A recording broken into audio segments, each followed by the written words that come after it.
Hi, I'm Jarrad Brown, Australian expat financial planner based here in Singapore, and welcome to my video series where we tackle some of the tough personal finance questions for Australians all over the world. Today I'm going to share with you some simple tips, particularly for those new to Singapore, when it comes to actually renting a place to live. Now, this can be an absolute minefield, particularly if you're new to Singapore, in working out what agents are actually representing, where you should be looking, where you should live, how the commissions work, what you need included in a lease agreement, and what all of the terminology means. So I'm going to share with you today exactly how the process works when you're looking for a property, as well as some of the key tips and key items that you might want to think about looking to include in your lease agreement. So let's dive in. I hope you find it helpful.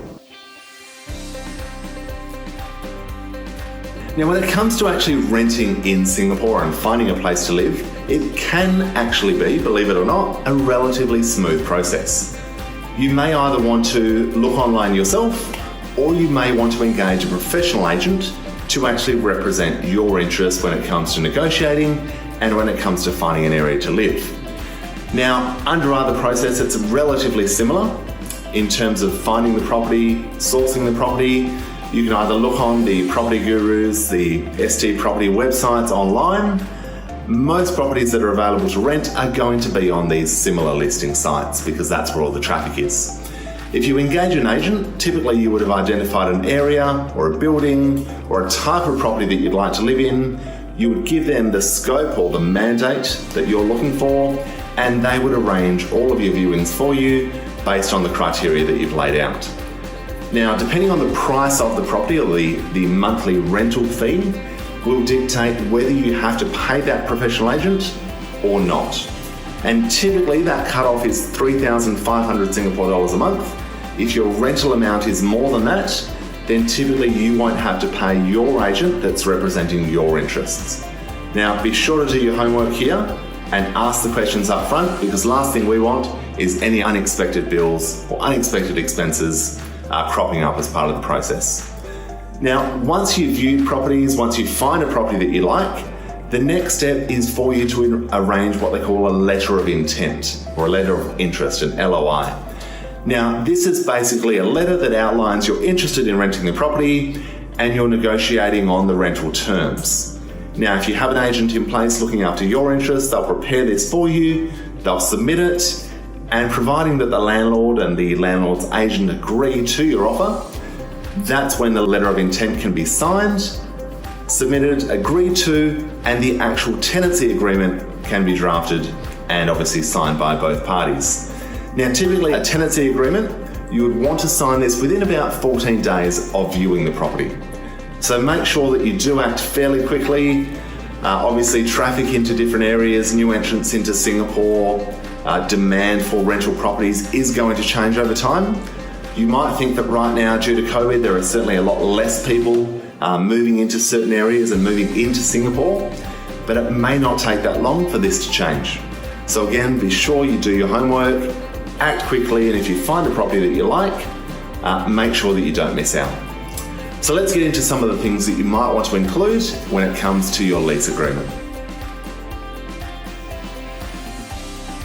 So some of the items that you might want to think about when it comes to your actual tenancy agreement are, first and foremost, the diplomatic clause. Now, this is particularly important for us as expats, Australian or otherwise, because what it means is that if we have a 2-year lease, for example, we can insert what is called a diplomatic clause, which allows us to give 2 months notice as long as we've already lived in the property for 12 months or more. And if we are being terminated by our employer or we're being relocated, we can exit the lease agreement, providing we give the 2 months notice, and our bond, our security deposit, will be fully refunded to us. Obviously, ensuring that we haven't actually damaged the property or that no money needs to actually be withheld to cover any repairs. But this is a particularly important one, especially if you are working for a global company and it's likely that you might be relocated. So be sure to review your diplomatic clause first and foremost. The second one is the actual term of the lease. Now, it's very commonplace in Singapore that everything works on a 2-year cycle. We have 2-year employment passes, we have 2-year leases. Now you can lease a property for shorter or longer. You could go for a 6-month or 12-month or even 36-month lease. But it's most common practice that it will be a 2-year lease. That's what most landlords are used to, and that's what you'll find is most commonly acceptable here in Singapore. The other item is your security deposit. So this is a little bit like a bond for anybody who's rented a property in Singapore. Make sure that the landlord has a pool of cash to cover any repairs or damage that you as a tenant do to the property and provides them with a little bit of security or peace of mind. Now this is commonly 1 month of the rent. So if the property you're renting is $5,000 per month, the security deposit will be an additional $5,000 and you'll receive that back when you leave the property, you vacate the property at the end of your lease. So just review this, make sure you're comfortable with the amount. There will also be a repair amount, and by this I mean an amount that you will cover for any repairs in the property before the landlord will have to start to chip in. Now this is commonly $150, $200 or $250, meaning that if you have to repair something in the property and the cost of that repair is $500, you'll cover the first $250 and then the landlord would cover the remainder. So just make sure you review this. It may not sound like a lot, but just make sure you're comfortable with the details. Again, we don't want any surprises later on as we're living and working in our new property here in Singapore. Now, my final tip when it comes to renting in Singapore is to make sure that you're paying the right price. Now, what is the right price? Obviously, that is the million-dollar question.